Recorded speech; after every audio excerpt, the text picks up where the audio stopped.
Hi folks, welcome to episode 8 of the Must Make podcast. Jack here. I hope you're all doing well. This, I think, is the 6th episode I've recorded during COVID, so apologies if that takes up some of the conversation. At least it will timestamp these episodes for a long time. If you're new to the podcast, we're here to discuss creative process, exploring the patterns, mindsets, goals, and working practices of innovative personalities. And we're aiming to uncover some of the optimal creative conditions for effective making. We're trying to get into a bit more of a regular rhythm here, although I know there's been a bit of a gap after the Kazra episode. Thank you for all the messages about that one. It was great to have Kazra on, and we're going to get some momentum rolling, get some more folks passing through, talking about their creative struggles. I just want to say thanks to everyone who's become a patron since the last episode. It's great to see you all, and your help makes this podcast possible. If you want to become a patron and help support, and you get value from the podcast, you can head over and check out the benefits. And it's not bank breaking, but it really helps me to give time and energy to the podcast. You will get early access to the podcast recording, the ability to ask direct questions of the guests, help steer the conversation. New members get a shout out as well. If you get to the end of this podcast, which I hope you do, every patron gets a shout out, and every new patron subsequently will get a shout on each next episode. You also get access to the private Discord channels, which leads me on to the last bit of this, which is that I've set up a Discord. I never thought I would, but once I spent a couple of days doing it, you realise how good it is. And the Facebook group is great. There's like 800-900 of you in there. That's amazing. But the algorithm for Facebook makes it really difficult for it to actually work. So if you get in Discord, it's literally a big chat room, loads of different topics. I will put the invite code into the description of the podcast, and you can click on that, get in there, become part of the conversation. It's become a really nice little hub of sharing of information, sharing of resources, sharing of tactics, and also you can get directly at me because I'll be in there. So yeah, that's wicked. Right, so this episode, my guest is Ed Alloh, aka Tim Reaper. I've been wanting to have him on since I had a chat with him when he did a remix for me, tail end of last year. And we had a really good conversation, for a short conversation, 15-20 minutes or so, just chatting about his process for the remix. And it struck me that he'd be a good guy to have on a full, long-form conversation podcast. We had a really great, interesting conversation, one that I'm really, really pleased with. I've listened back to it a few times. It sounds, I'm just stoked. Guy's just full of ideas. We talk a lot about his sampling, his creative flow, his work-life balance, the power of negative feedback. We have a really good conversation about that. And also his quandary and internal conversation about making jungle music, where he refers to it as being a sort of past era music, and you're almost trying to inject that sound into it, but in 2021, and also the baggage that comes with that. And we also talk about how he operates almost entirely independently. He's got a distributor for getting on streaming sites, but everything else is done through Bandcamp, and it's that ethos that runs through all of his creative work. So yeah, I really hope you enjoy it. Let's get into it. Yo, how's it going? Good, mate. How about you? Yeah, it's all right. Lockdown's kind of been shit. But I feel like the majority of these episodes now have all been fucking during COVID, so I'm always just moaning about COVID, but actually things are looking bright. I've had a haircut. Yeah, same. Yeah, lovely. It's it's mad. But it's lovely. Yeah, I mean, I feel like I've gained like 30% self-confidence just from having a haircut. Yeah, exactly. That's the one, isn't it? Yeah. How was your trip to the barber's? Oh, it was emotional, man. I said to my barber, when I got in there, I was like, I think this might be emotional. But yeah, it was all good. It was, it's good to get it done. Yeah, definitely. It's good. I mean, that's going to put a timestamp on when we recorded this. Yeah.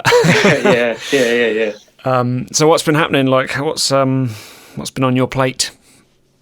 So I've been finishing more collabs for my label, Future Retro London, because I've got a collaboration series on the go, and I've got the next 2 of those coming in July. So I'm just getting some more collabs for the follow-ups after that. Wicked. And also bookings are starting to come in now. Yeah. So I'm also juggling, like, they all seem to be quite eager in terms of like promoters, like planning festivals, big clubs nights, assuming that everything opens up properly from June onwards.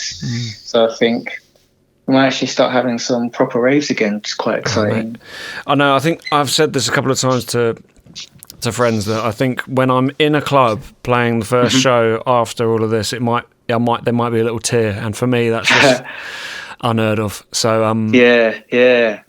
Like I did a couple of like sit down ones last year, and they were sort of all right, but like not the same at all. Yeah, because it's sort of like a disconnect from when you're playing music and everyone's sort of just sat there chatting or maybe nodding their heads. Like it's sort of hard to gauge if you're actually doing your job right because they're not allowed to dance. They have to stay at their tables and sit down. So it's hard to sort of look at a crowd of like people seated and think, yeah, I'm doing a good job, I'm killing it.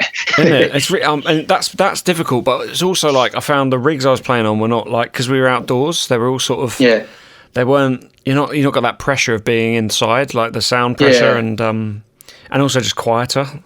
Yeah, it's very much a bit more diluted. Yeah. And also because of noise pollution, because I'm not sure where you're playing, but like the few sit-down gigs I did were in London, so like when it's outside, like even though most of it in the daytime, there's like local laws where you can't go over a certain amount of decibels, so they can't crank it, so you end up just like having a level where it's like you can hear the music, but you still sort of talk to people, I guess. For sure.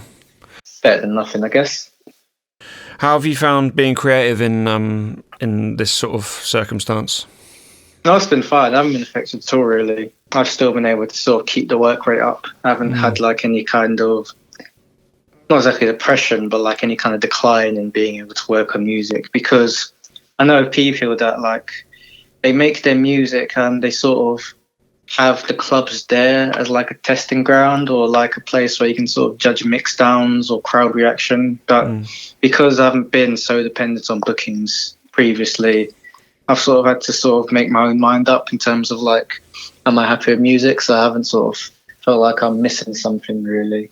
That's interesting. So I think this is a parallel I found actually, is that we've had to rely on our own judgment alone. How do you feel that's, do you think, by the sounds of it, it sounds like it's been quite a positive thing because it might have given you more of a confidence boost in terms of trusting your own judgment on tunes? Yeah, absolutely, because just like you said, like when you have to make your own mind up, I think sometimes the results can come out a bit more purer because you haven't really got anyone else's intentions in mind besides yourself. So I think that usually you can hear that in the music as well. I think that's really interesting as well because it is such a, I've been talking, like, obviously, like, to keep saying, I've obviously been talking to quite a few people about, like, all of this stuff and sort of talking through the permutations of not being able to play music in clubs and what that's done to process and stuff like that. And I think that sort of bolstering of self-confidence and indulgence in stranger, maybe decision-making and, you know, like, indulging ideas is hopefully going to be resulting in some good music once we get back to some normality, you'd hope anyway. But I'm still worried, like I think that the fear is starting to come back in now where we're starting to get some shows booked in where I'm like, shit, is the music I've written actually going to work, or have I just been overly indulgent here? Like because a lot of the music made now probably hasn't been tested on anything like a club setup, so you don't know when you go back and start playing these tunes how well they'll sound or how well they'll mix in the set and if they'll respond well in the dance floor setting. So yeah, have to wait and see, I guess. But it is, the one thing I've found is that I've really got used to my room.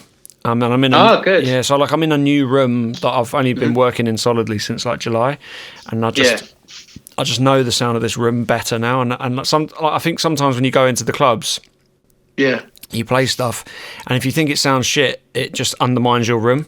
So I'm hoping, definitely. Yeah, so I'm just sort of hoping that when we go back, everything doesn't sound like dog shit, and it undermines everything that I've done in the time.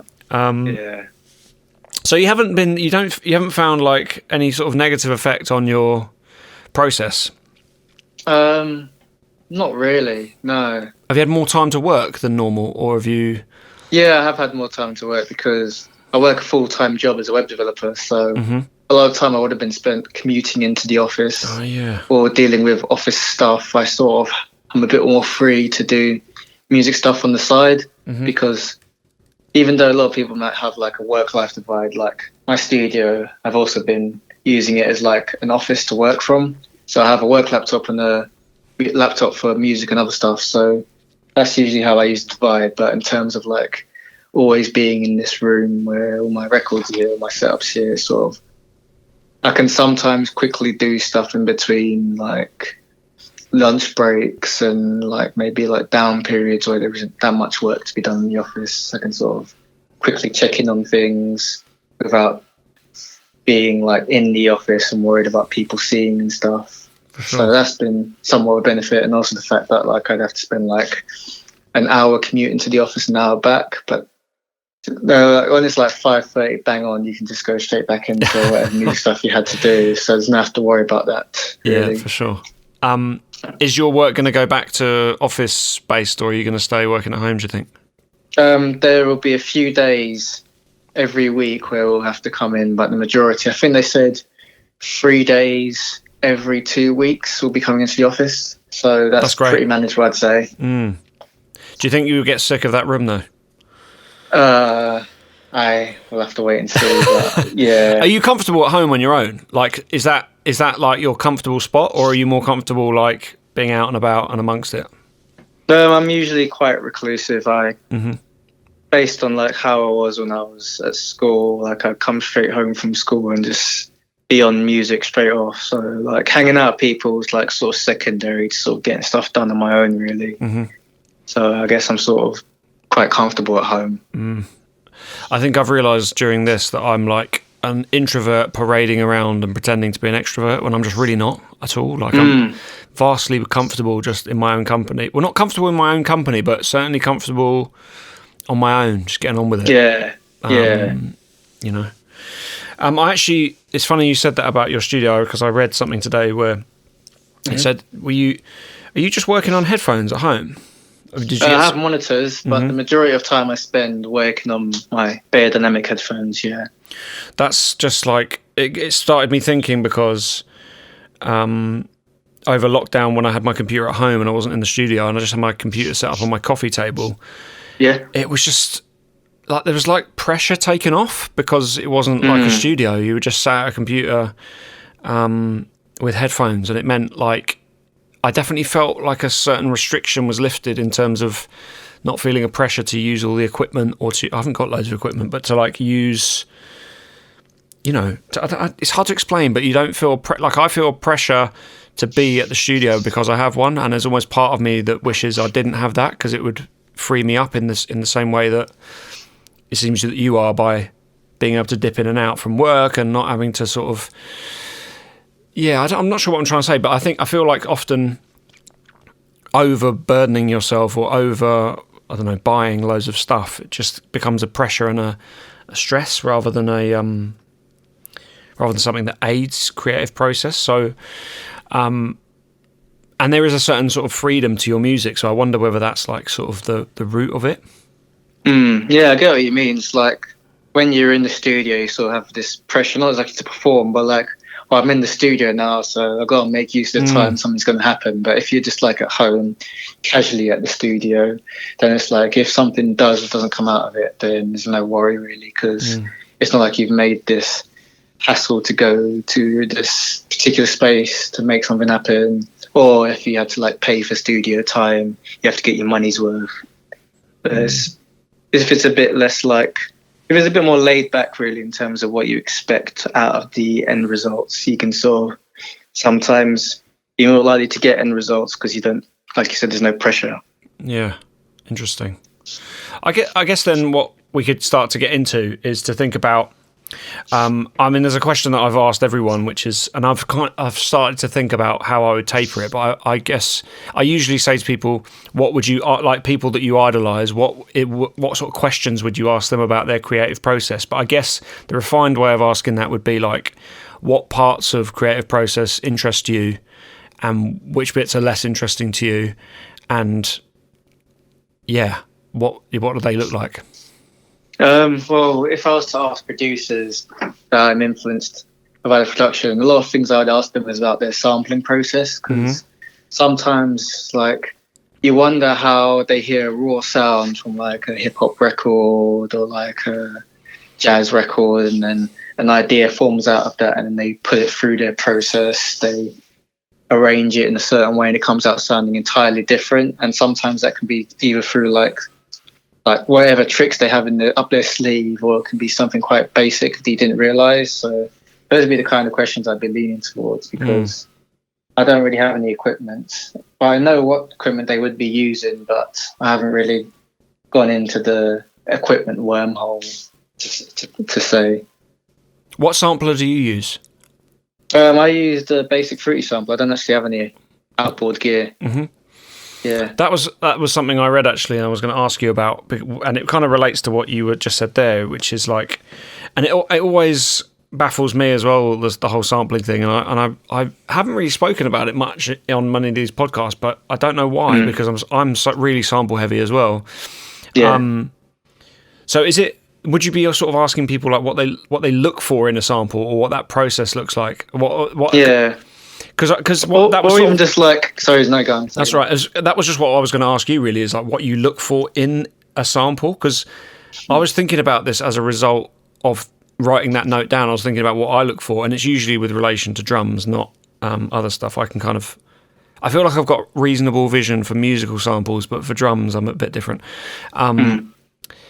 So yeah, I guess what is it that you look for when you sample, and what does your sampling process look like actually as well? Yeah, so when I look for in terms of sample, like in terms of my sampling process, really what I'll do is, just as I'm going about my day, I'll be listening through like maybe like a library music album, or like a compilation of like some other kind of genre, like krautrock or like 90s trance or techno. And if a melody catches my ear and like it lingers around for a few seconds after hearing it, then it's like, all right, maybe some ideas can come out of this. And the easy process for that is you track down where you can buy the sample, where you can get the sample from, and I'll just store it somewhere, because rather than sampling ad hoc, what I like to do is I like to make a list of loads of like sources and tracks of things to sample, and then I'll just have like a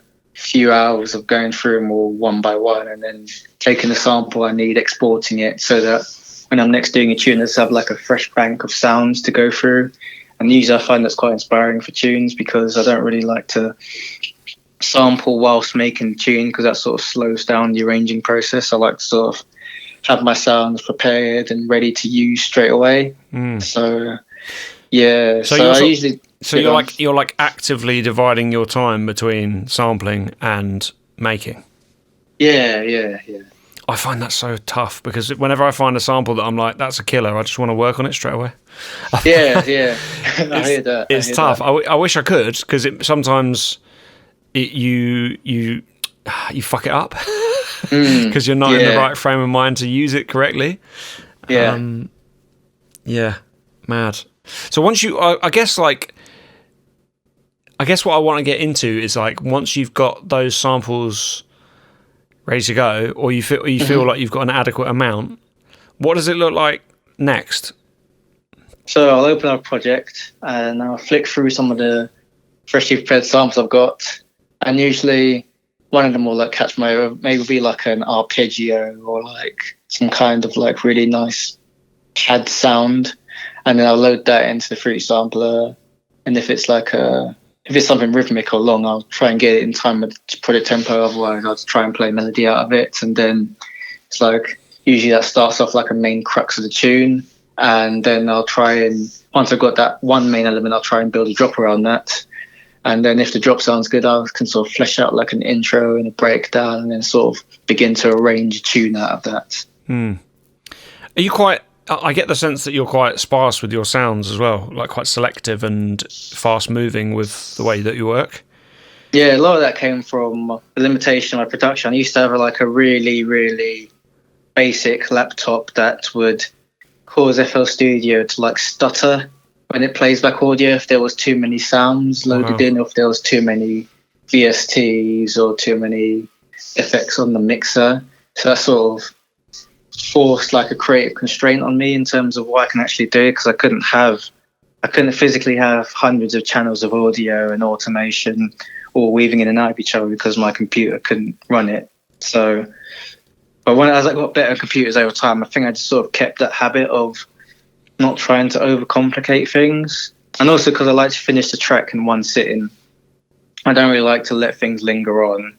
Usually if a tune is done within a few hours, it doesn't really give you any time to sort of like pile on loads and loads of sounds. It sort of leads you down the route of like making the most out of what you have before you add on anything else, really.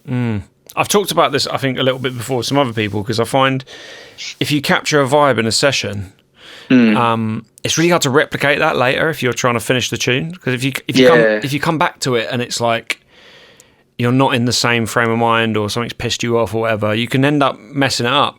And it's... Yeah. I get what you mean. Sometimes you just got to keep going until it's like done, right? Like usually if I'm working on a tune I like to get the arrangement completely finished before I close it, so that if I do come back, all that'll be left is like tweaking and mix down. And if I don't like it, at least I got to the end of it. But if I did like it and I came back to it and I didn't like it, then that's a problem. So I usually try and prevent that from happening by sort of getting as much as I can nailed in one go. And I also come from like when I used to meet up with people in person for collaborations, and you wouldn't be able to meet them for like another few weeks or so because like just clashing schedules and whatever. So it's like, let's get as much as possible done in this one session so that next time when we meet up, we'll have a fresh tune to work on rather than being like, oh, we got that thing from 2 weeks ago that's like half done and you're trying to get back into it and you just can't. It's just like, it just doesn't really work in the right direction, if you get me. Yeah. And also, I guess a lot of that kind of attitude is sort of sympathetic to making the sort of music that you make, which... Yeah, 100%. I find like, and I don't mean this in a pejorative, horrible way, but often jungle sounds like so rough around the edges and almost like unpolished that is just like the vibe of it, and it is what it is, and that's what I'm always trying to inject into my music is like to not make it sound too polished and like overly, I don't know, overly produced. Yeah, it's got to sound as much as production's always key, I think with jungle it's a bit more forgiving in the fact that as long as the vibe and the idea and the sounds are there, the production can be somewhat forgiven as long as it doesn't sound like too horrible or detrimental to the overall sound of the tune. For sure. In a way. Yeah.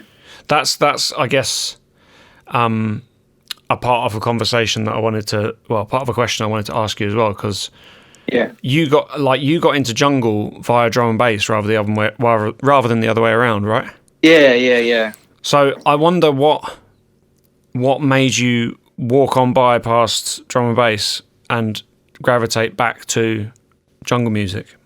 Yeah, at first it was the break beats, it was the edits, the patterns of the drums, because like with drum and bass I really did like the energy of it.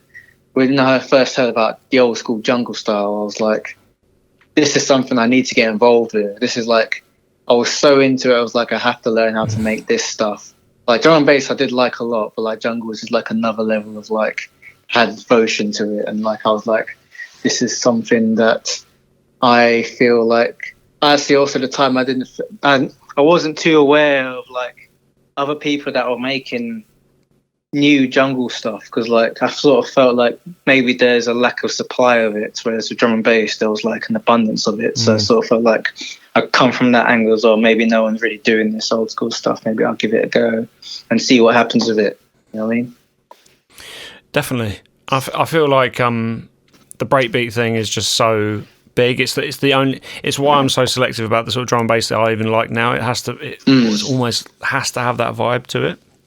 It's interesting that you sort of gravitated more towards that when, like, do you know what's mad is as well? Where I was like reading this thing today to just like, I don't know, I was just reading a couple of articles that you'd done recently, and I didn't realise that you're quite young. Yeah, I'm going to be 28 this year. Fuck. like, because I just made an assumption based on you being into jungle that you were older. Yeah, a lot of people have over the years. People that I've met have been like, "Wow, I thought you were like an old white guy in their 40s." I think they assume that someone that knows as much as I do about 90s jungle had to have been someone that was around at the time or involved in it. And also, I guess the majority demographic of people that are into and make jungle is mostly white men that may be in their 30s, 40s or so. So when they meet someone that's so like unlike the rest, it's sort of a bit of a shock. Did that put you off drum and bass? The fact that it had probably gone that far in terms of like originating in black music and being, even by sort of the mid 2000s, a bit more homogenized. Well, the thing is, when I first heard the music, I was so taken in by it. But at the time, I didn't know anything about any of the producers. Like, I knew names and stuff. I didn't really know who they were and what they looked like. And then eventually I found out what they were and what they looked like. But I don't think that really detracted from my experience of it or the enjoyment of it.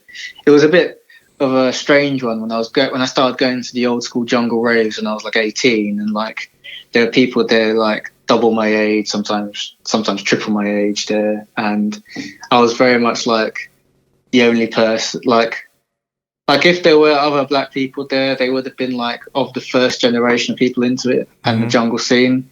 But like it was, I think the love of the music completely took me away from all those kinds of ideas of feeling like my kind of age group or my kind of race wasn't really represented fully. And also because all the people that I met, regardless of how old they were, or if they were white or black or Asian or wherever they were from, the love of the music bonded us all entirely, and sort of, I think that sort of acted as like a barrier against any kind of discrimination I would have faced. Like the only discrimination I would have faced was probably like people assuming I was there to deal, but like they were probably gonna find better luck elsewhere because I don't do any drugs, so I wouldn't have any to sell. So, but I think that's just like sometimes that's how it goes, and I didn't take too much offense to it at the time. Yeah, it's funny like that the roots of like jungle drum and bass music are just so like it just is black music, but now it's just become such a, I don't know, there's this ongoing conversation about it, and it's and it's, I feel like hopefully things can start to adapt a little bit and change, but I think there's some like some sort of like baked in attitudes, unfortunately, like, you know, you just read some articles, you know, like this is not like, remember that RA article a couple of years ago, and that really long piece, I can't remember the name of the guy that wrote it, but it took me about 2 hours to read it, and it was an article about Resident Advisor and what was it about? And it was about, it's hard to explain, but it was like a sort of PhD style, massively well researched essay that this guy put out over the first lockdown, and it was like this really long article about Resident Advisor. I think it was specifically about Resident Advisor, but also about other dance music outlets and how. Yeah. And I just remember reading that and thinking that's kind of where we're at. And I know, obviously, it sounds stupid because I am like probably the beneficiary of how homogenized things have become, like being a white man. But the whole, like, it just feels like the whole thing needs a good shake up in terms of like where it started before I was even born, you know, like the rave scene, and where we are now. It's like that I've had issues with sort of like how clubs are anyway for years, like how it's all become about production and people with their phones out, and we're not really offering a proper, what I would call like hedonistic club experience, which definitely like proper experiences. But then also safe spaces for people, like, and you're just like, can we just get rid of all this? It's not going to take much effort. It will take a lot of effort, but if enough like DJs and promoters and stuff take the right attitude and, I don't know, try and be more positive, it's like we could get back there. And then now's the right time to do it after COVID as well. It's like after a bit of a break, a bit of reset, maybe to sort of get things on like a better track, rather than trying to revisit old norms and the previous like status quo in a way. I just wondered whether that had an effect on you in terms of bypassing drum and bass, but that was all really. Just in terms of that. Yeah, that's fair enough. Although I do remember one time, I'm not sure if it was because I was black, but I remember I got turned away from a club in London because I had a baseball cap on, even though they didn't have any dress code policy. And I saw someone in the club that was white that had a hat on. It was a different kind of hat. But I think that's something that's probably going to take a while to go away, the idea of coded language in terms of like door policy. I think door policy can sometimes be quite harmful for people that may not fit a certain demographic, because there's like an assumption when they enter that they're going to bring trouble to an event, or that their doormen have an obligation to sort of keep the crowd in a not exactly pure way, but like to sort of try and root out the bad apples before they get in. One way to sort of deal with that is sort of like to have an assumption about a certain kind of person before they come in. But like, other than that, I think most of my experiences in clubland have been pretty positive, I'd say. Just every now and then you might get like a reminder that equality is close within reach, but it's not quite there yet. I think that was the thing in the RA article. It was like they were talking about a jungle party, and it was about how they used to be like knife-addled, dangerous places to go, but now they're not, because we've got X like middle-aged white DJ playing, and it's all like on the Peckham roofs, and you're just like, that's just like, that is basically offensive. Like really horrific thing to say, and it's that undertone, isn't it? It's like, it's not. That's what we need to shift, I guess. I think like, I didn't really, I wasn't sure whether like I wanted to start talking about this on the podcast episodes, but I think it is quite important to start talking about the things that are going to be important moving forward.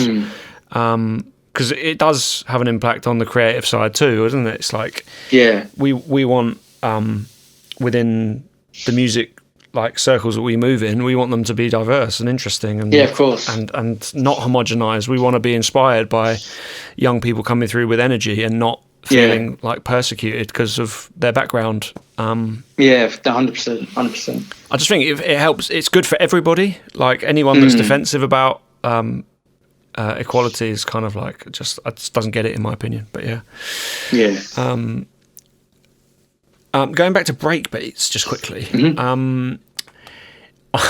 I vividly remember also being on Fruity Loops, being 13, and I'd just heard DJ SS Rollage. Big tune. Yeah. I mean, you're a bit of a historian, aren't you? You can probably tell me what year and the catalogue number and everything for that one. was it on Formation?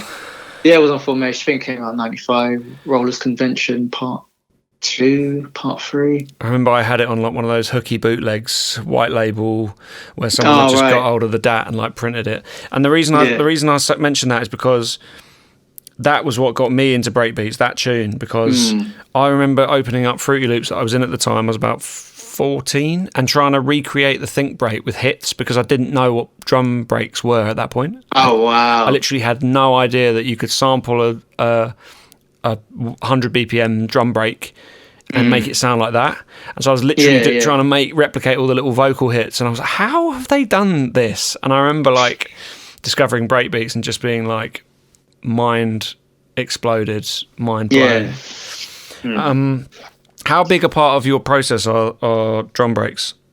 A huge part. Like sometimes I'll have separate sessions of like just processing breakbeats or tracking down like variants of well-known breakbeats, because like you'll get these like second gen breakbeats where it might be like the think break, but like it was sampled and processed in a hip hop tune, so it sounds different, but it's still got the original like artifacts of the break, so you can get like a different kind of sound out of it if you sample the second gen version rather than the original Lynn Collins think break, or like the Funky Mule from Ike Turner. And like I like to try and find like also unused breaks as well from like other kind of funk kind of hip hop tunes from like the 70s, 80s, sometimes 90s as well, because as much as there's like these cornerstone breakbeats that are used in a lot of jungle tunes that are like sort of like key signifiers of the sound, it's also good to like add new ones, sort of keep the gene pool a bit fresh, you know what I mean? 100%. I can totally relate to that. The drums set the tone for everything I do, I think.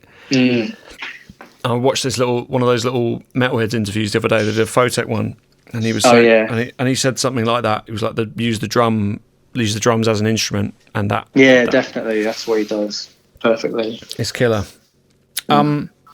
Yeah. So I don't know how many of these podcasts you might have checked or heard bits of, but what I'm trying to do with them is talk about process and, the interesting parts of it, the specifics like drum breaks and, that kind of stuff. But really it's about like trying to work out what the optimum settings are, or like what the optimum things are that you do that produce good results, that aren't necessarily just like about the actual creative process, but I guess it's about like routines and habits and anything that you do that you can reflect on and you go, oh, when I feel like this, or when I've done this bit of preparation in terms of, I don't know, some exercise or whatever.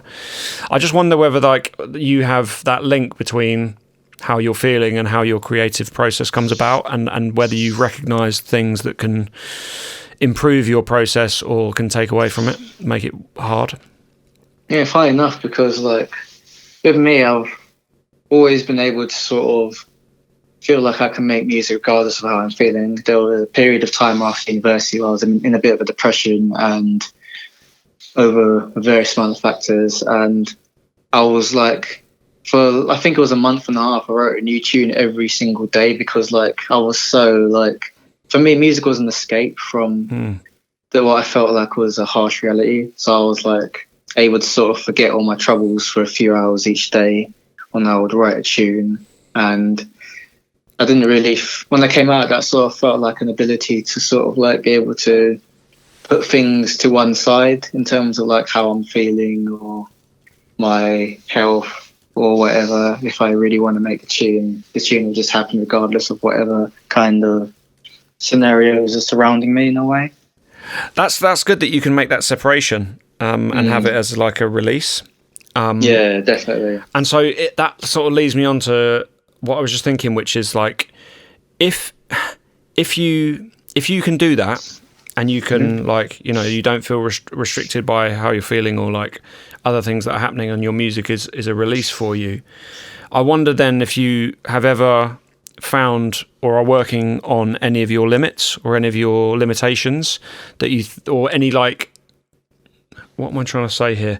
Any sort of things you're trying to improve upon or be better at, or strive to sort of improve. I guess I may be sort of repeating myself here, but I guess what I'm getting at is like, if you're operating like that, where you sort of can get in the studio and just work flows out of you, what do you do to challenge yourself, and what are the limitations that you found that you're working on improving, or anything else that you're looking to improve upon in your process? But one thing I really want to improve is my understanding of music theory, because like a lot of melodies I make and a lot of samples I'll tune to fit into the rest of the tune, a lot of it's done by ear, and I've got a really basic understanding of like minor and major scales, but like in terms of like knowing what keys clash and like actually having like the confident and competent ability to like be presented with a keyboard and sort of know which keys to play and stuff to actually sort of work out.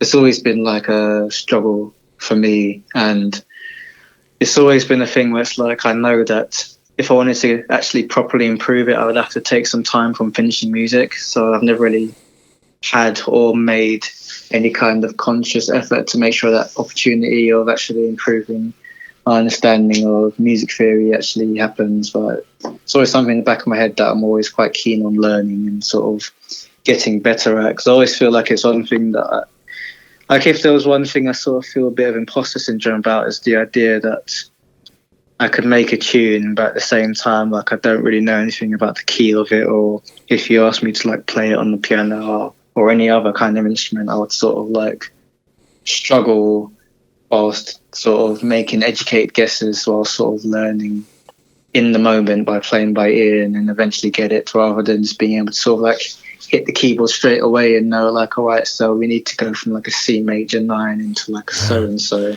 You know what I mean? I totally understand that, because I'm the same. I learned piano as a kid, but it was all just muscle memory. I didn't really learn how to read music properly or like the actual language. It wasn't like learning the language. It would be like someone talking to you and you just repeating it back, but not understanding why.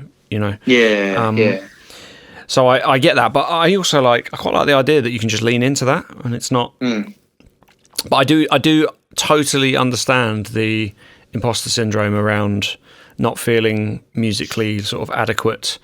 But then don't you find it's like quite a lot more rewarding when you just mash the keyboard and it sounds really good? Sometimes it can be a bit more like you're needing sort of like happy accidents, because like I guess when you know with music theory what to do, you also know what not to do. But like when you don't know any music theory, it's sort of like anything's game in a way, as long as it sounds good. It may not be musically competent, but if it sounds good, you may end up going down that avenue rather than if you actually knew what you were doing, you just sort of stuck with that. Yeah, interesting. I think it's like certain days, like I've just been got this guy in my building who's got like a amazing saxophone player, and he's just recorded this like big sort of like dubby section for me, and we're going to re-record it with an actual dub section. Oh, like cool. full section. But I'm just listening to it. I'm like, I wish I could.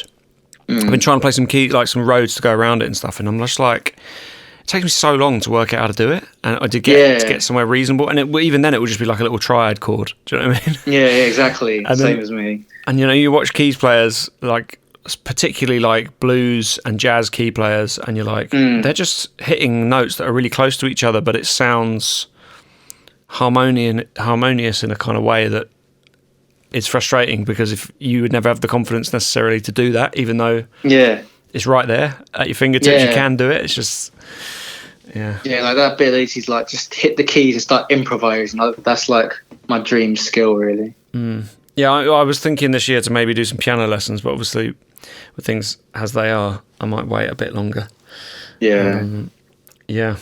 So do you not find there's anything other than that? Do you think there's anything anything you can identify that optimizes your making or actually has an impact?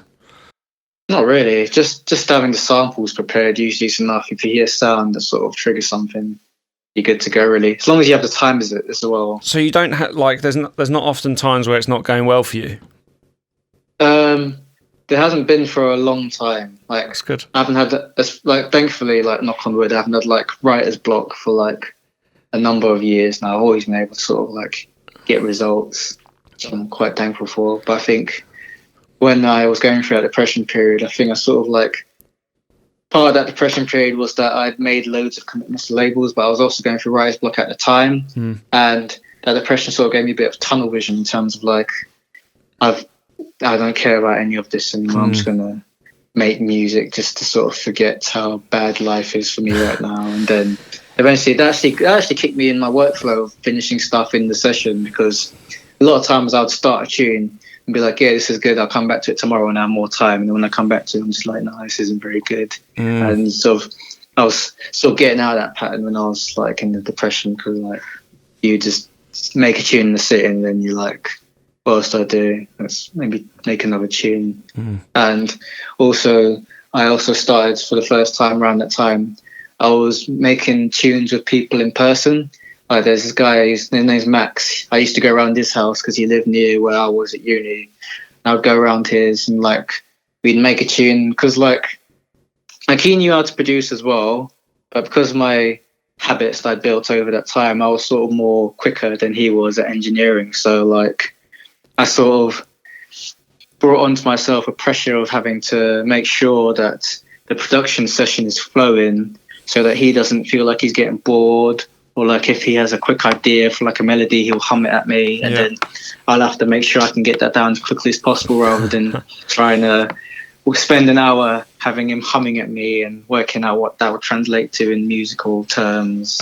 So that as well sort of I think it just drilled me down into this process of taking out all kinds of things that would sort of throw a spanner in the works, if you know what I mean. Yeah. I think you just touched on something there that's also quite an interesting aspect of it, which is that is your consideration for the market and you eventually putting these things out. Because you just said there that Yeah, it's obviously it's easier said than done, but if you ignore the fact that it has to fulfil a criteria in terms of people liking it for it to be successful, then you often write your best music. So it's interesting that you said then, like, when you were feeling down, but you just said, fuck the label stuff, I'm just going to write what I'll write and whatever comes out. That kind of indulgent aspect is good, that you've been able to, like, hook onto that and never, like, I have bouts where I'm like, I can just write and I'm not thinking. As soon as you start thinking about, like, having to put this music out or send it to someone, or the reaction to it, that's when it just kills it. Just can kill that flow. And also when usually, like, when these labels they hit you up for who you are rather than the version of you that tries to pander for them in a way. So I think sometimes your best bet is to just try and do you rather than trying to think, oh, what would so and so like to hear from me? Because sometimes you might come across as a version of you that they may not be as interested in as if you were just doing your own thing, you know? That's very stoic. There's a few people I know who are like that, where you send them the music and you're like, he's definitely going to like this one. I know I've written this one with him in mind, and then he's like, no, I don't like that one. And then like you send him a random one that you don't think they're going to be into, and he's like, yeah, that's the one. Cheers. Exactly. Sometimes you can't predict what people are going to be into, so you may as well keep yourself happy first and foremost. So with the market then and releasing music, like, how does that affect you, and how in tune are you with the feedback to your music?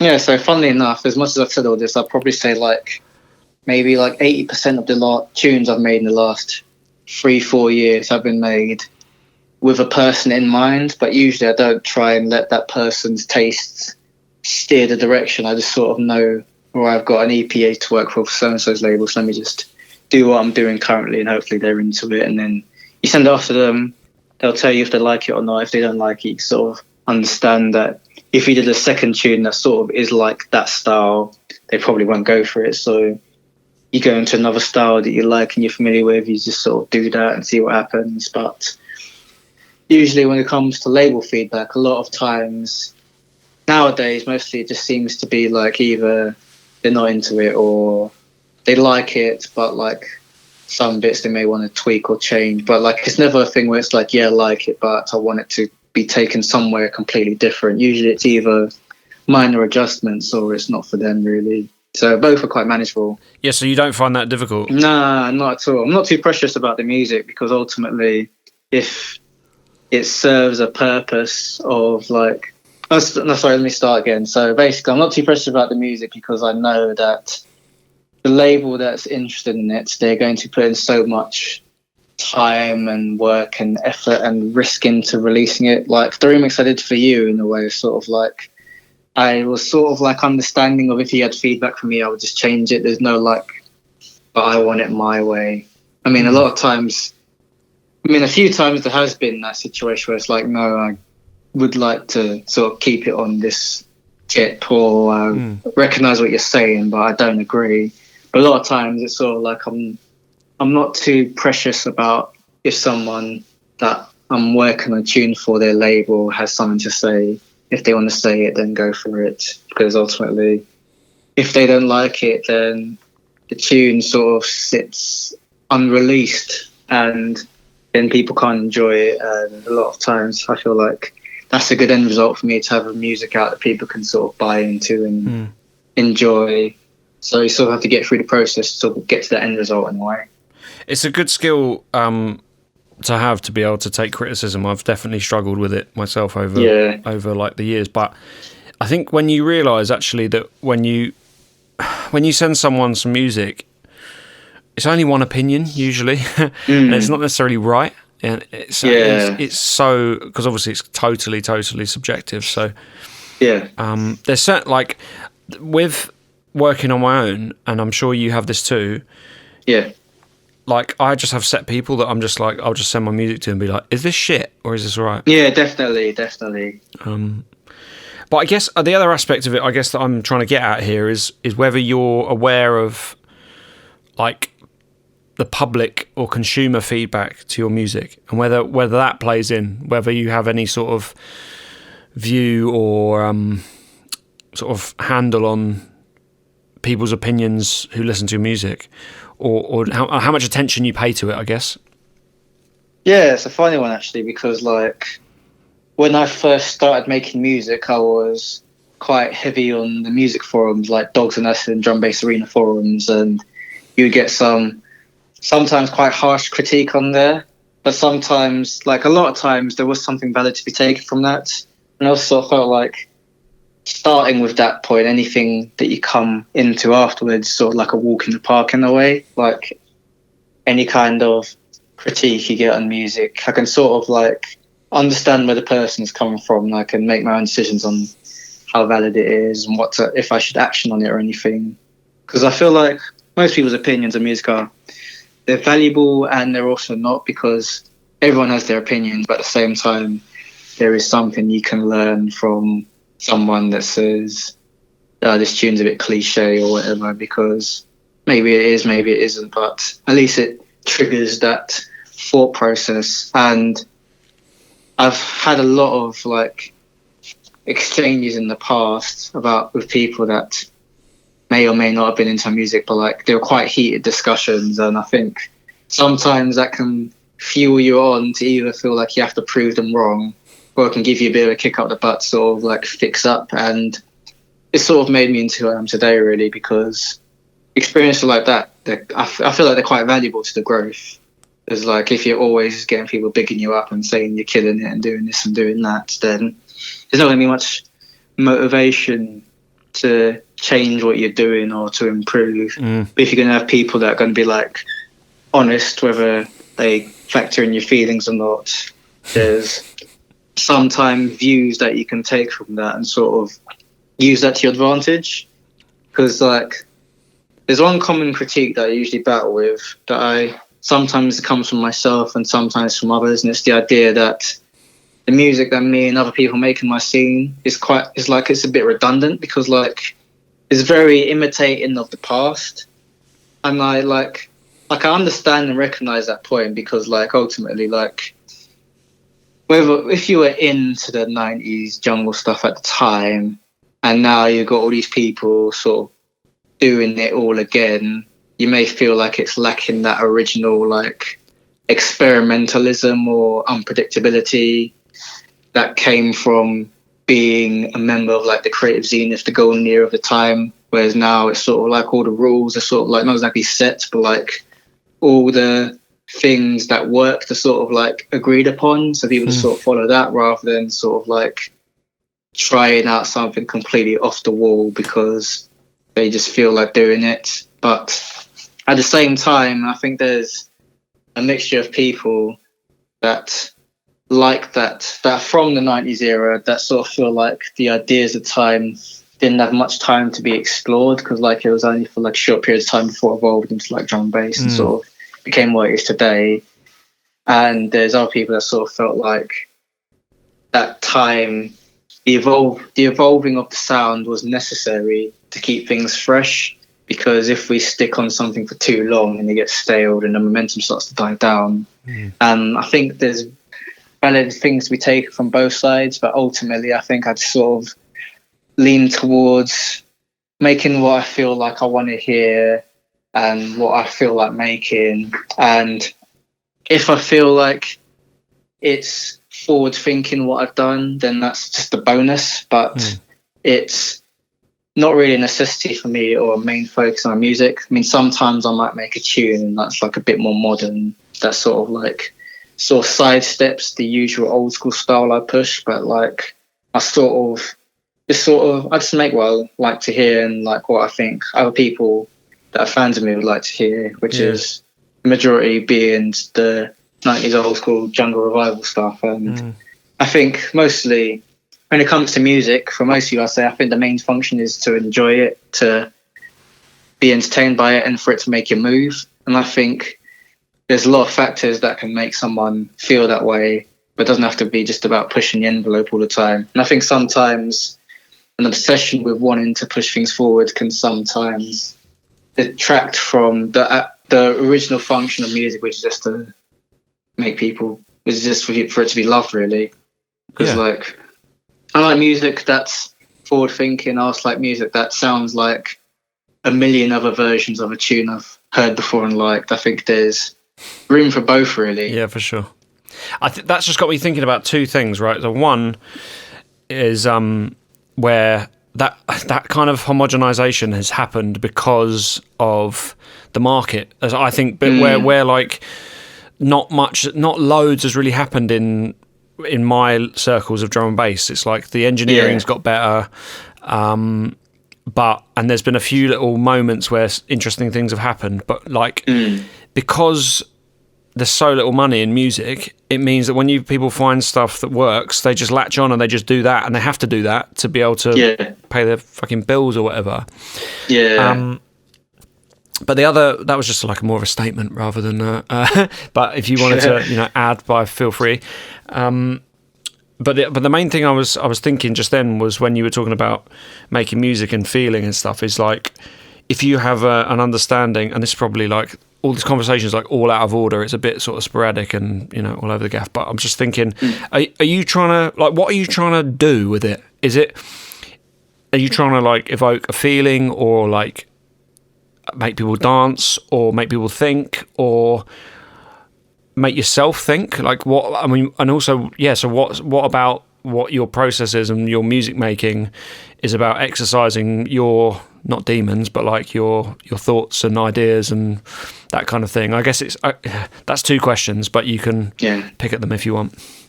Yeah, because I've had the discussion with a mate before who also makes drum and bass, and like he has a sort of different approach because like we recognise that my approach is that the form of how you make a jungle tune is there, and you just sort of like inject new sounds in there, whether it's like a new R&B a cappella that hasn't been used because it didn't exist in the original 90s period, or like a techno tune that wasn't sampled back in the day, but you think you could sort of make it into like a 90s tune, whereas his approach is like all the sounds and signifiers are there, but you should make something different with them. So you should play with the form rather than using the form in its existing form and injecting new sounds into it. And I think for me, because the problem is like I had other influences in musical taste before I got into drum bass and jungle. Like I was quite into grime, and like a lot of the stuff I was listening to was like it was like hip hop, but like it was like popular hip hop and rap and R&B and stuff like that was on like.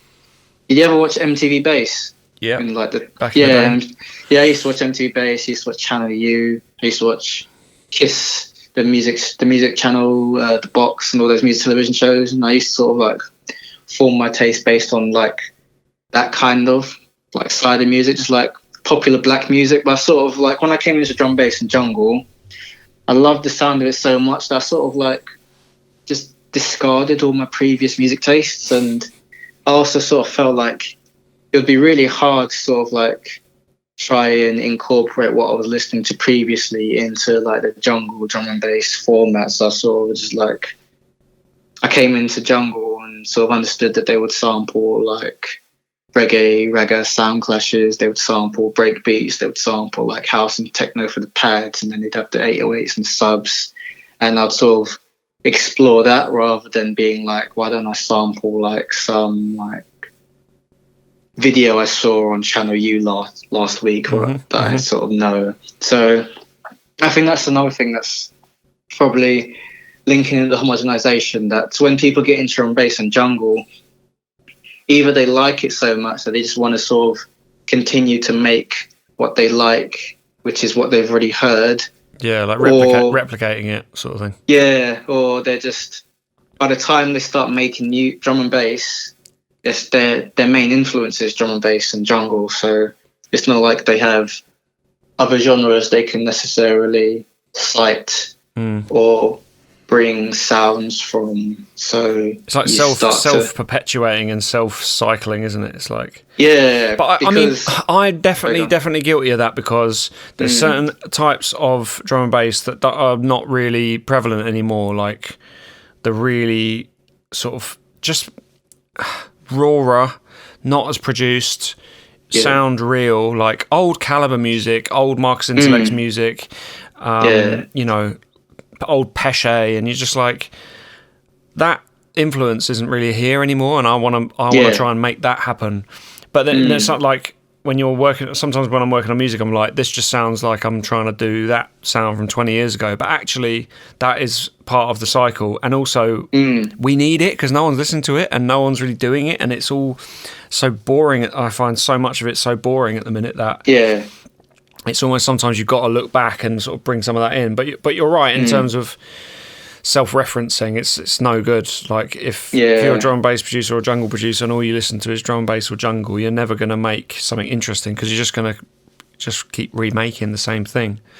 And also the first guys that did it were probably going to be a lot better at having done the job rather than people trying it afterwards that don't have the original influences that those guys brought to the table. Because one of the problems I have with jungle, as much as I would do it every now and then, but I don't do it that often or as often as other people, is the idea of sampling old jungle tunes to make new jungle tunes. I really don't like that because there's so much other stuff you could bring to the table. If you're going to make old school jungle, the least you could do is sort of sample from other genres that aren't jungle, because otherwise you get like these Frankenstein sort of like stitched together this break from that jungle tune with that pad from that jungle tune, and you get like this vocal from that jungle tune. And then when you think about what stuff has actually been added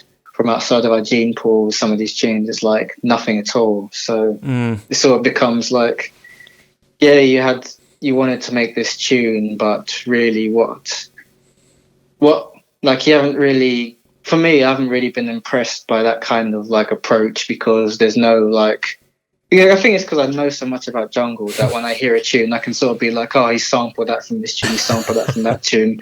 So it's not like, I don't get that moment of like, oh wow, where did he get that sample from? It's like, I know where it's from. So and he's not really doing that much with it, because like, because that's nothing as well. If you do sample jungle, then maybe at least, like, I think the thing with me, if I ever do sample jungle, is like have a bit of shame about it. So I'll try and twist it up a bit, try and cover it up to sort of like make it my own, or at least make it not blatant, or even just sample something that's not so bait. So if you're going to sample jungle, don't sample like some of the biggest jungle anthems ever. Just sample something that's a bit lesser known, so it's a bit obscure, a bit less blatant in what you're doing. And then you might find by doing that, you sort of forge your own sound from yourself, because otherwise, like, you're taking the next man's sound and you're not really making it your own. So it doesn't really do anything for anyone. But I think that's just because I've been making jungle for so long, I've become a bit hard to please, that kind of stuff.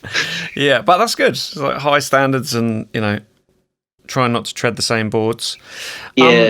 So when you're writing your music, I guess the crux of what I'm trying to get at is, are you trying to recreate that feeling that you got when you first listened to jungle, or is it about creating an experience when you listen on headphones or in a club, or a bit of both, or like what criteria are you trying to hit there?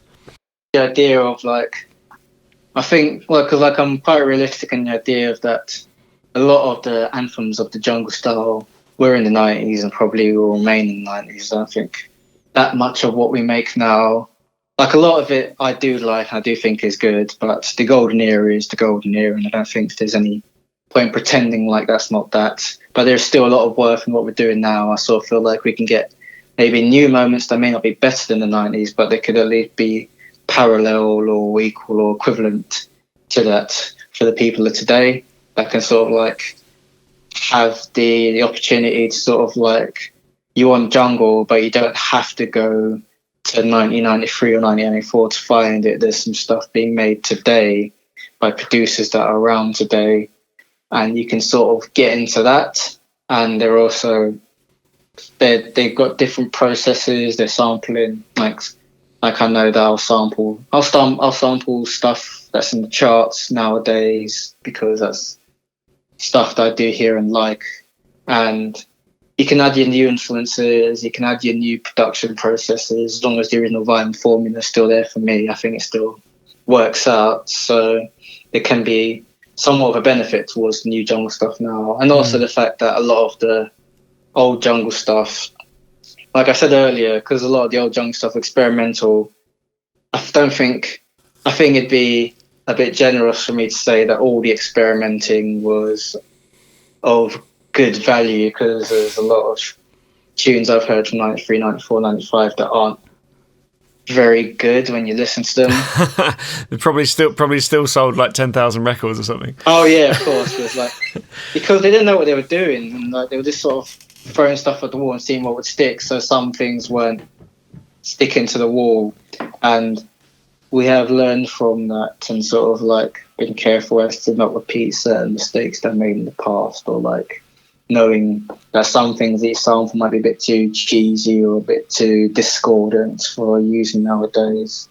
But I guess it depends what you're after, and in the end of the day, some people want more than 90 stuff, some people want something that carries that vibe but adds something new, and some people want something completely new and different, and they probably won't get it from me, but I think I can do well to cater towards the first two audiences I mentioned, I'd say.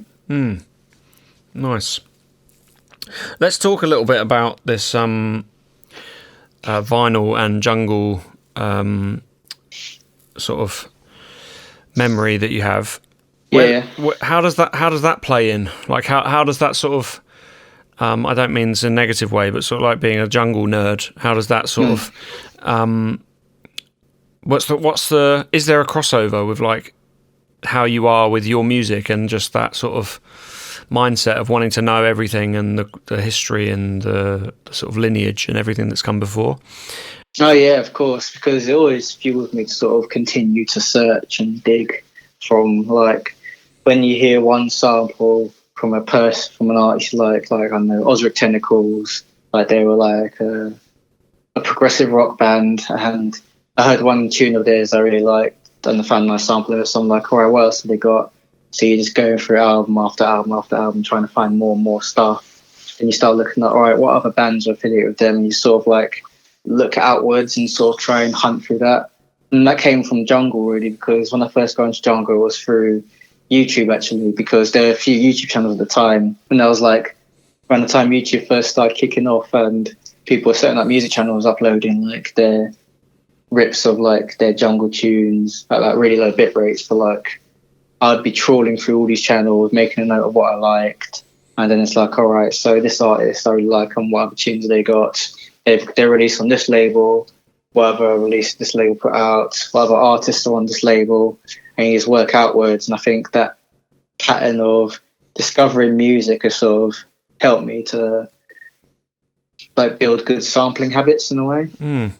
I remember watching a doc about people going sampling in record shops, and they would look for who played on the record, so like the drummer or I think it was liner notes. So looking at like who, like if they've sampled a sick horn before, they would look for that player on other records and like have that. I think this might have been a Dilla or Questlove doc where they were talking about just having that memory of knowing what they'd sampled, who played it, and on what record, and then knowing when they see that again, they're going to be like, oh, that guy, he's a sick drummer.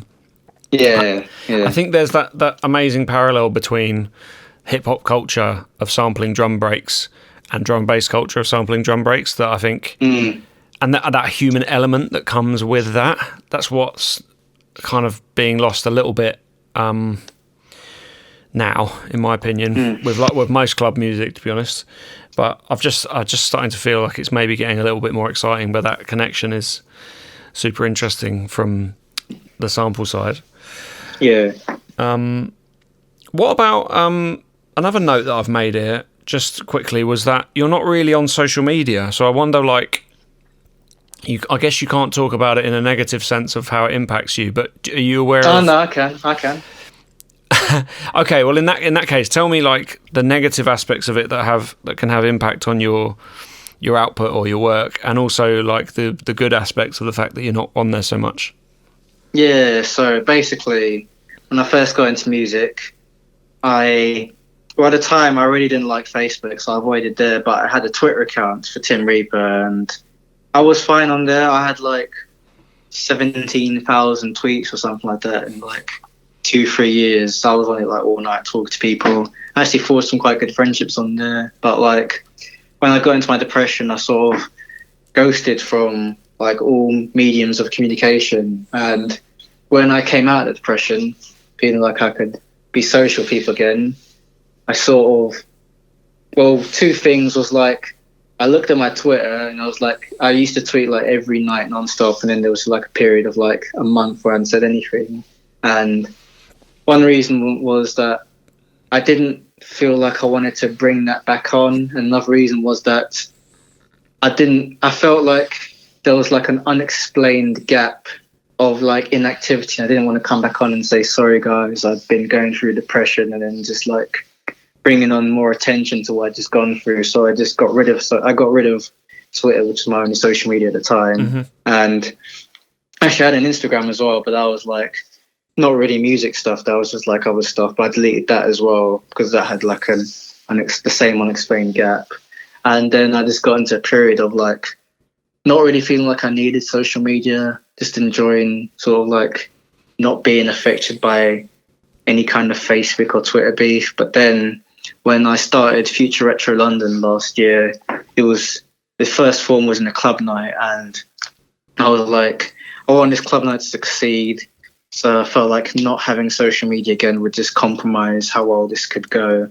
So I set up social media, Facebook and Instagram for that, and it started to build quite a fair bit now that it's taken the form of a label and it's starting to grow now. But like now that people are starting to be like, oh, Future Retro London's Tim Reaper, and they sort of like can reach out to me on there, and then they can like tag me and stuff, and then they can like expect me to post like promotion for stuff on there. I've started to become less and less interested in it again because like I didn't really, because as much as I appreciate that the promotion side of an artist is very important, because like I don't think in this day and age it's enough to just make good music. I think you also need to have like this willingness to sort of push it and get it out there. And also I've noticed as well that people really connect with a character once you sort of let them know of the character behind you. So only a few people nowadays can sort of get away with this faceless, mysterious kind of thing, whereas most people just sort of like, they sort of buy into like a personality on social media. So I was like a bit conflicted as to what to do, and I still am really, because like I'm not really sure about how I should conduct myself on social media presences I had, because I really wanted them to just be solely for the label. But as I've started to grow more as an artist, I think there's more expectation for me to like be doing Tim Reaper stuff on there as well, and sort of like acknowledge who I am and what I'm doing on there. But how do you feel about that pressure? I don't like it, but I sort of acknowledge that to grow the audience, it's something that has to be done, because, and it's also a bit like I could understand from the perspective of like a label owner or a club promoter if they were to sort of ask me to do a release or book me, and I have social media but I don't use it to promote anything I do for them. They could sort of feel a bit like, but he's not going to help us out in the promotion. And I understand that, but I think it's just a bit tricky for me, because like I don't really have it in me to be like shouting from the rooftops that I'm playing so and so. Like I'll mention stuff in my stories, but I don't really like make posts or anything other than label stuff, because I don't really like being on social media. I don't really like engaging, and I sort of don't really want people to sort of like mistake me as someone that actually wants to be on social media, really. Yeah. I sort of use it out of obligation. I think it's quite clear when people see that I've only really posted like 9 things on there in the past year. And it's really tricky as well, because it adds another form of communication for you, which is fine, because like I have no problem with speaking out with like other artists. Like I think I've met you through Instagram, didn't I? Yeah, and I've met plenty of other people, solid artists, and gained opportunities through being on Instagram, and having this point of contact can be good for Future Retro London. If like customers need to get in touch, it's good to be reachable, but at the same time it's added an extra thing that I have to like sort of be checking every day, and then seeing what other people are doing, and then starting to feel a bit self-conscious if I'm not quite performing as well as they are, or like it means you start watching other people, man, and it's just like, yeah, you do. And also coming into contact with stuff that you don't really want to be seeing, like, if there's like, it's more so on Facebook where people have like arguments and stuff in the comments, and sometimes you would like come into contact a lot more with that now, or like stuff that I wasn't privy to that wasn't really on my radar. It's like I'm now seeing like on a daily basis, and it's got its pros and its cons really, because social media, as much as it can be used to really connect people that wouldn't have been connected otherwise, because no one uses forums anymore, unfortunately. But at the same time, they're not really, for me, I feel like they can be quite harmful in terms of dynamics of communication that happen on there. Like a lot of stuff, like a lot of nuanced conversations that need to happen over social issues, they take place on social media, but they're not really best suited for social media because they just become too confrontational, too tribalistic, and binary. I think lacking any nuance. Definitely lacking any nuance. And sometimes there can be like, you can sometimes get the wrong picture of people from social media as well, because sometimes like you'll see someone, they might be like acting away on their stories. You might think, oh, I don't really like this guy. Then you meet them in person and they're completely different. And it's like, people would be so quick to write other people off based on how they behave on Instagram. Then you meet them in person and they're just like regular and normal like everyone else. But I think just that environment sort of not exactly pushes people to their worst, but sort of like encourages it. Encourages it. It creates this horrible pervasive undertone as well of like looking at other people, judging yourself, worrying about likes and interaction and traction. Yeah, definitely. It's just all.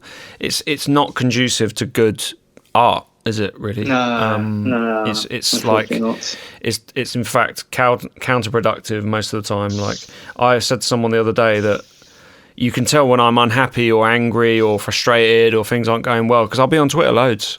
I'll be on there like loads more than, and I think the thing that it comes down to is being able to recognise when you can take or leave social media. That's when you're okay, and when you find yourself responding to random tweets or Facebook comments or whatever, that's when you probably should like log out. Or what I've been doing recently is like doing the iPhone suggest strong password. Set that up and then just delete it from the memory in the phone, so you can't log in unless you do a hard reset. Wow, that's quite cool. Because I'm Twitter is a bad one. I've turned off. Yeah, Twitter is the one where it's like I could never revisit Twitter. It's like a completely different website from when I used to use it. It's so tribal it's now. It's a fucking cesspit, but it's also like it's the source of lots of joy, but the source of lots of like, what the fuck? You're like, as a news source, it's incredible because you'll never find anything quicker than on Twitter, I don't think. Oh yeah, definitely. But just opinions and just horrible human behaviour, but also the best of human behaviour and like funny dog memes and stuff. Do you know what I mean? It's like you'll always find the dark shit when you're feeling shit, and you'll always find you either won't be on there or you'll be able to take or leave it when you feel all right.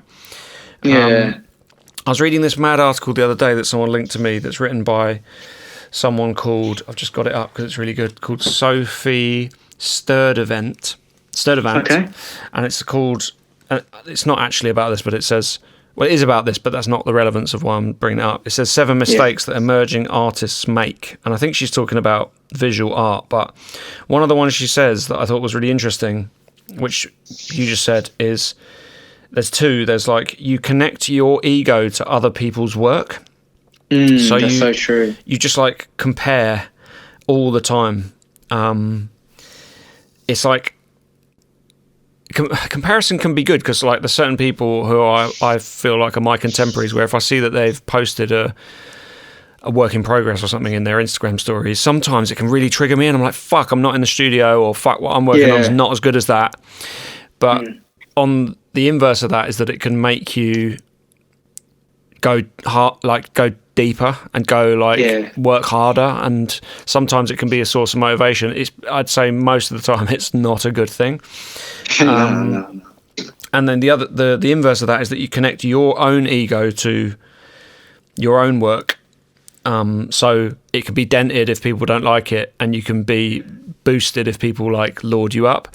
And I think I've talked about this before on a couple of other episodes, but where I can't remember who it was who I nicked it from. I think it was probably from the Blind Boy podcast, where he was talking about ego and flow, and he said, if you pay too much attention to positive or negative feedback, it's not helpful, because it means that like you said earlier, if you think that you've cracked it and you're done and like you've got no improvement to make, that's when you're just fucked and you're done.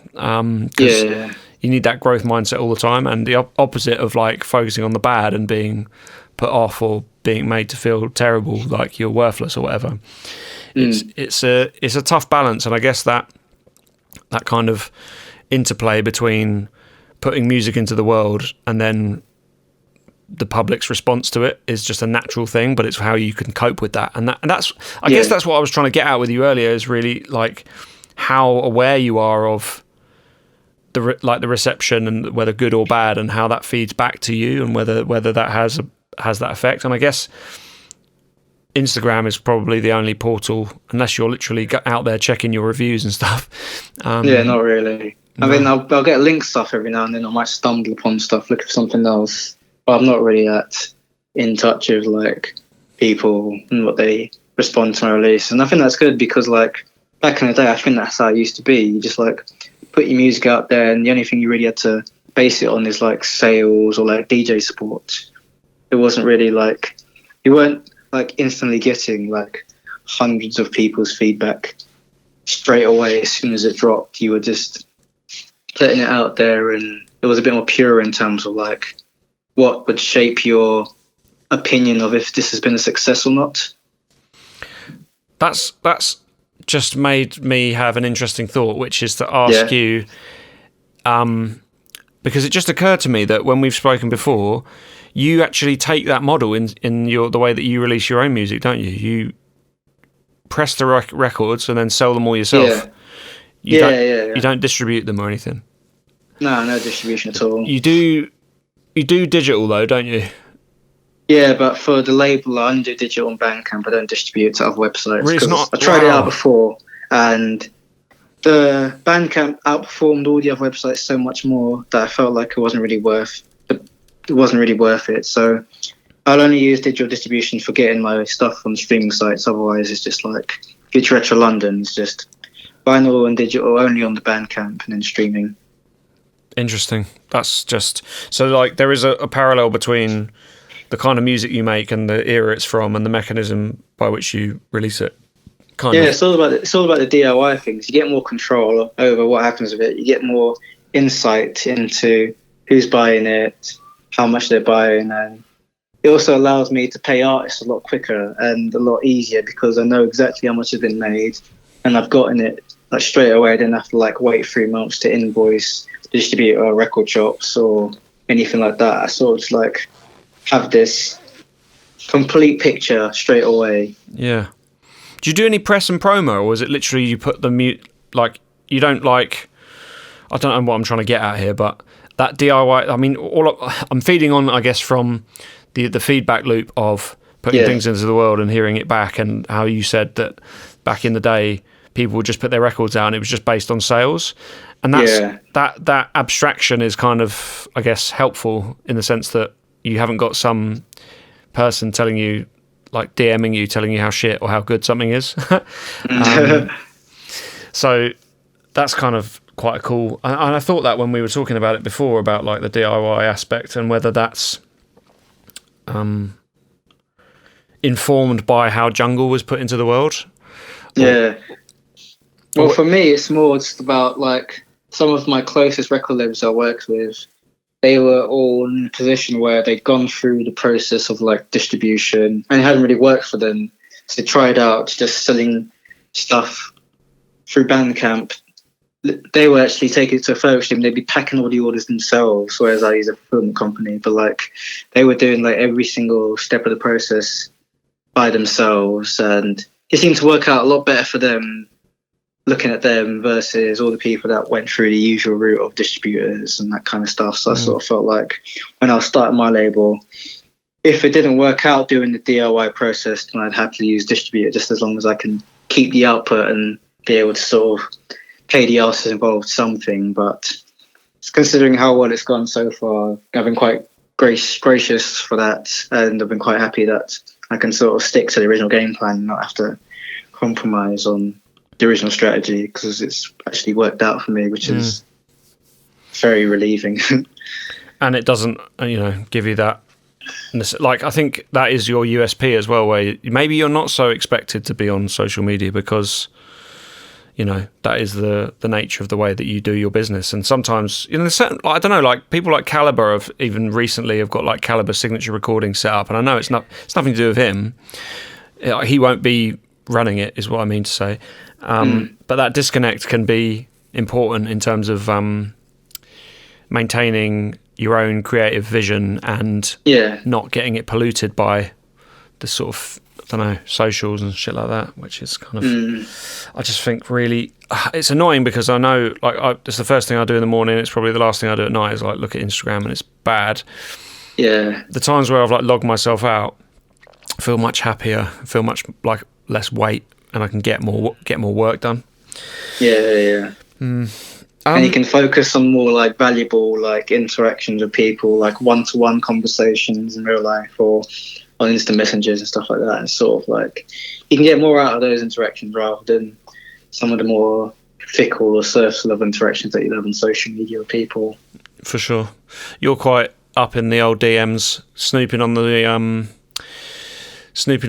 stories and going, I like that drum break, or like, that's cool. I'm happy interacting with people that way as well. I feel like sometimes it comes when people put work in progresses up, it comes from a bad place. And I'm saying that I've done this too. It's like sometimes it's you like, oh, if I put this work in progress up, if I get 10 messages with like a fire emoji, then it's like, okay, this one's good, it's ready to go. It's why I've seen this. There's like this trend that people are doing where they put like Dropbox clips and they say 1, 2, or 3, and it's like you're like asking your crowd or your fans to make a decision for you, and I just don't. I don't dig it. But I guess there's a certain amount of that in putting work in progress stuff in the stories. Yeah, I wouldn't be able to do that really because with my process, like I'd have to interrupt it to like render it out or to film a video while I'm making it, and I sort of be like, I'd rather just finish it and then mix the tune and let the tune be in the mix, and sort of like people can react to it in that way. Yeah, fair. And it's a bit more finished and a bit more further down the line. But you also have that confidence where you can say, you don't need that feedback where people are going, oh, that one's amazing, and then you go, oh, cool, I'll put that one out next. Then it's like, you just decide, and I think that's a healthy. I personally think that's a healthier way to do the process, because you also, and it sounds really like, this might sound horrid, but like if people knew what they wanted, they'd be doing it, or like if people knew how to do something, they'd be doing it. It's like up to us to challenge and to maybe not put out the obvious tune. He says making like hot pants caliber rollers still in 2021. Well, I mean, there's still a time and place for it, so it's demand. Sure. And if you like it and if people like it, then where's the problems really? I think if it's good, and people, and it has to come from yourself at the end of the day. Yeah, for sure.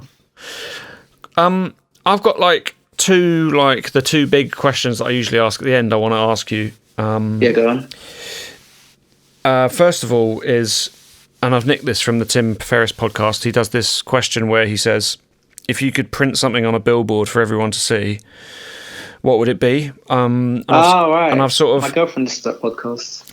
It is good if you can get over the sort of Silicon Valley guys. I just sort of pick and choose the ones that I want to listen to. I'm quite into the ones where he talks to people about magic mushrooms and psilocybin and shit. They're quite interesting. So to nick that idea, I guess what I've summed it down into is like if you could get like one message to every person that's listening, or like your vision, or a tip, anything like that comes to mind, that would fit on a big billboard, that you'd print on a billboard.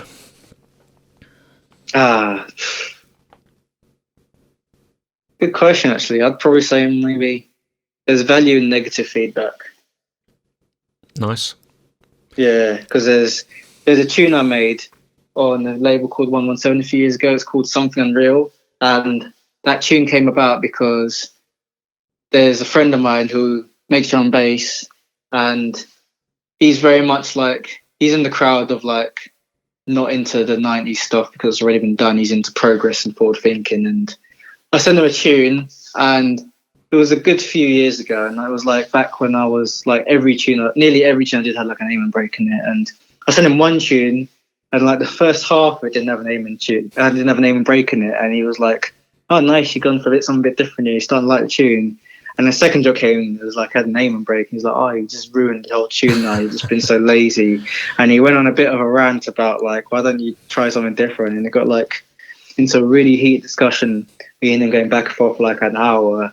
And when I came out of the discussion, I was like, all right, I'm going to prove to him that I'm not just like this one trick pony making like amen jungle tunes. So I made this track called Something Unreal, and I sent it to him, and he really liked it. And then it got released, and to this day, people still ask me about that tune, and it's like the vibe I was on during making that tune is like it was really like I had to prove myself, and you don't really get that feeling of wanting to prove yourself from people bigging you up. It's sort of like when someone challenges you in a way where it's like they're not rating what you're doing. Sometimes that can sort of fuel you on to be like, all right, well, let me show you that I'm actually got more.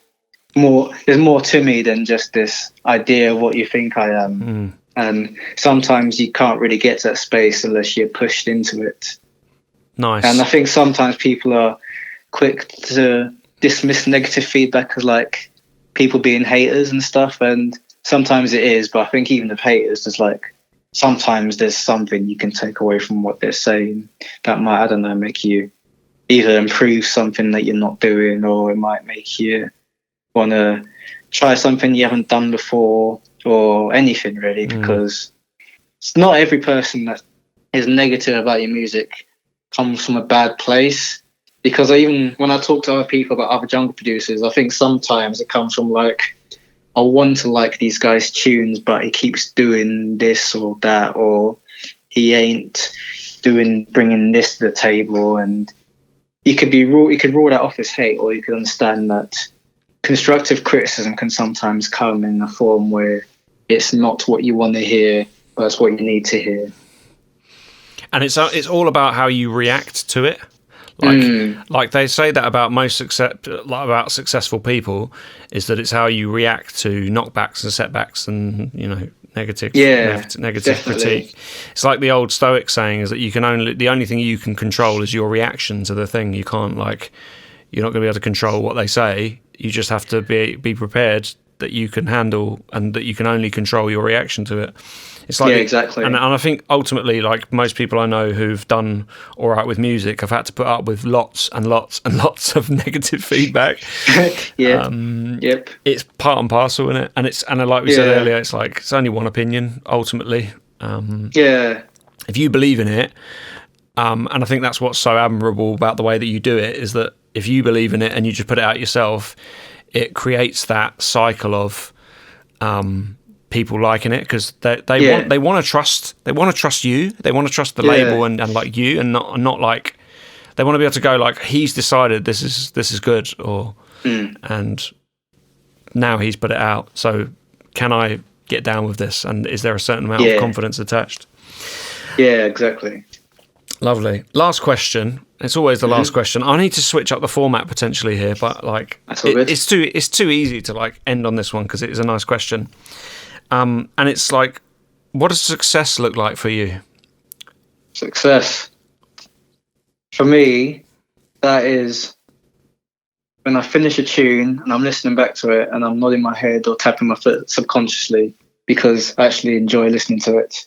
Because there was a period of time where I was making music and it was like, it's okay, but I can recognize the shortcomings, and eventually it takes time to get to a place where you can actually somewhat enjoy your music, ignoring all the imperfections, and actually listen to it for its qualities and somewhat enjoy it just like maybe a fan approaches it, because they don't think about all the stuff all the like hacks you made in the EQ and all the bad compression you might have had on the drum breaks. They listen to it for the soul elements of the track, and I feel like if I can listen to like something I make the next day and actually makes me want to like move physically. Yeah.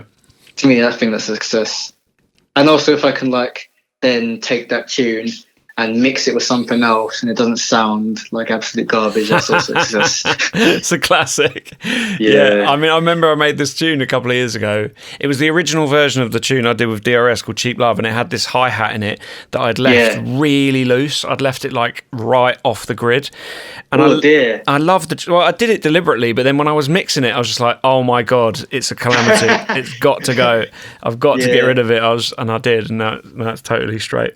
I guess like the logical extension for that question is there any successes you haven't had that you want to have, whether that's in like, I don't know, life or career, and what does that look like in the future tense? For me, it's the thing I mentioned in a few interviews, and it's starting to happen already, but it's this idea of, for a long amount of time, I was always pushing jungle music to people that already listen to jungle, but now I'm starting to get people that listen to drum and bass, they listen to house, techno, dubstep, garage. I'm starting to get people outside of my immediate circle that like and enjoy my music. And hopefully, as me and other people in the scene continue to grow and become more confident in our sound, we can start to take this sound into places where it never used to exist before. Like, as much as I don't aspire for the mainstream, I think it would be quite nice to have some recognition from like these establishments. Like even the fact that I got to do Resident Advisor mix last year. Meanwhile, Resident Advisor, besides Rupture, they hadn't really had like any jungle at all on their website or on any of their mixes. And I sort of feel like stuff like that is sort of like a signifier that there is a bit of a demand for the old school jungle stuff outside of the people I know and already know are into it. So you just need to sort of like continue to push the music in the way we know, whilst also being a bit more savvy in where we push our music to and where it lives. Because there was a period of time where I think like 90% of the music I put out in a year was like vinyl only.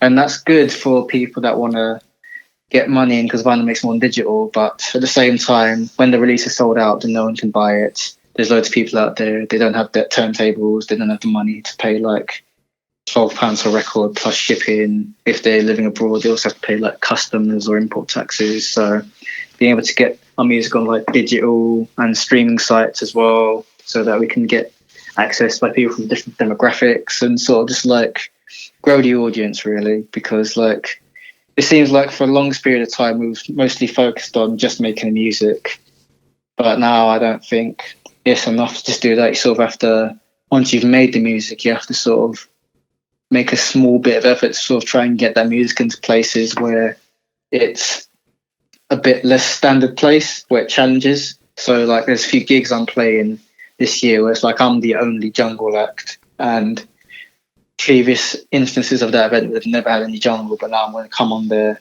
and I feel like I have to represent my sound to the fullest and sort of represent all the people around me as well, because I don't want to just come up on my own. So I want to bring everyone around me to the forefront as well, because if I grow, we all grow in my eyes.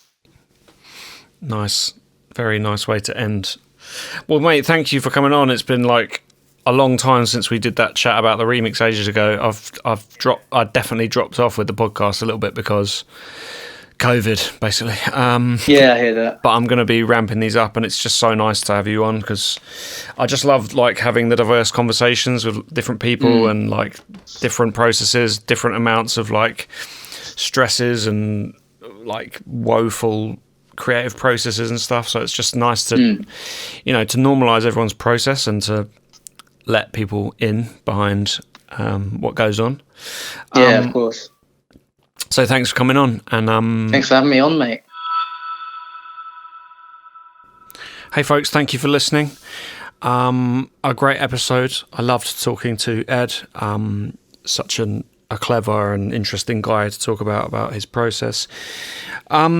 I promised my patrons that I would shout them out, and since it's the first time of doing so, I've got a big long list of thank yous, and each subsequent episode for every new patron I'll be giving them a shout out. So today I need to send thanks to all these people for their support. So I want to send thanks to Alpha Rhythm, Adam Shrimplin, 3ML, who is DJ Thermal at DJ Thermal, Tom Hills, Brady Buchanan, Joshua Hadwiger, sorry if I've mispronounced that, Tom Upphonics, Adam Bays, Marco Luna, Addy VL or Adrian Van. There's only an email. Overview Music, thanks to Peter and the crew for supporting. Johnny Stewart, Stewmaster, thank you, mate. Duche Pont, Jessica Dombrowski, Harry Schressengost, sorry, Ransom, Harland, Nick Botner, Alex Bop, thank you, Bop, Alistair Mack, Carl Wesk, Benyo Balaz, I'm really sorry, Benyo, Balas Benyo, Counterculture, Robert Bartels, Duncan Winslow, bigging up Duncan, I really like what you're doing, and Nick Kirby and Oliver Burton. Thank you so much to all of you. You have made the podcast possible, and thanks for all your discussion in the Discord. It's great to see all of you in there. So, peace, big up, and see you on the next episode.